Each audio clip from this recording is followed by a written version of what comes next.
തമിഴ്നാട്ടിലെ തഞ്ചാവൂർ ജില്ലയിൽ കുംഭകോണം നഗരത്തിൻ്റെ പ്രാന്തപ്രദേശത്ത് തിരുനാഗേശ്വരം എന്ന സ്ഥലത്ത് സ്ഥിതി ചെയ്യുന്ന അരുൾമിகு ഗിരികുജാംബിക സമേത നാഗനാഥസ്വാമി തിരുക്കോവിൽ. തമിഴ്നാട്ടിലെ നവഗ്രഹ ക്ഷേത്രങ്ങളിൽ നിഴൽ ഗ്രഹമായ രാഹുവിന് പ്രതിഷ്ഠയുള്ള ഈ ക്ഷേത്രം രാഹുസ്ഥലം എന്നറിയപ്പെടുന്നു. പുരാതന കാലത്ത് ചെമ്പകവനം എന്ന പേരിലുള്ള ഈ സ്ഥലത്ത് ഭഗവാൻ മഹാദേവൻ ചെമ്പകാരണ്യേശ്വരനും പത്നിയായ പാർവതി പിറൈസൂടിയമ്മനുമാണ്. വാസുകി, ആദിശേഷൻ തുടങ്ങിയ സപ്തനാഗങ്ങൾ തപസ്സു ചെയ്ത സ്ഥലമാണിത്.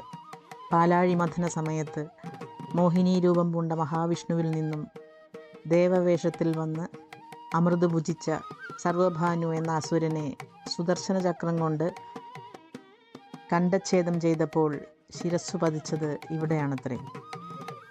ഇവിടുത്തെ സ്വയംഭൂവായ നാഗനാഥസ്വാമിയെ തപസ്സു ചെയ്ത് പ്രീതിപ്പെടുത്തി മുക്തിയും നവഗ്രഹ പദവിയും നേടിയ രാഹു നാഗകന്നി, നാഗവല്ലി എന്നീ പത്നിമാരോടുകൂടി മംഗളരാഹുവായി ശാന്തഭാവത്തിൽ കുടികൊള്ളുന്നു. പൊതുവെ സർപ്പമുഖത്തോടുകൂടി കാണുന്ന രാഹുവിന് ഇവിടെ മനുഷ്യമുഖത്തോടാണ് സാദൃശ്യം. ജ്യോതിഷമനുസരിച്ച് രാഹുദശാകാലം 18 വർഷമാണ്. ഇവിടെ പാലഭിഷേകം, മന്ദാരമാല സമർപ്പണം, നീലവസ്ത്രം, ഉഴുന്നുകൊണ്ടുള്ള നൈവേദ്യ സമർപ്പണം എന്നിവ രാഹുദോഷശാന്തിക്ക് ഉതകുമത്രേ. നാഗശാപങ്ങൾ, കാളസർപ്പയോഗം, കുടുംബകലഹങ്ങൾ, വിവാഹ തടസ്സം എന്നിവ നീങ്ങുവാൻ ഇവിടെ വന്ന് വഴിപാട് ചെയ്ത് പ്രാർത്ഥിക്കുന്നത് പരിഹാരമായി നിർദ്ദേശിക്കപ്പെട്ടിരിക്കുന്നു.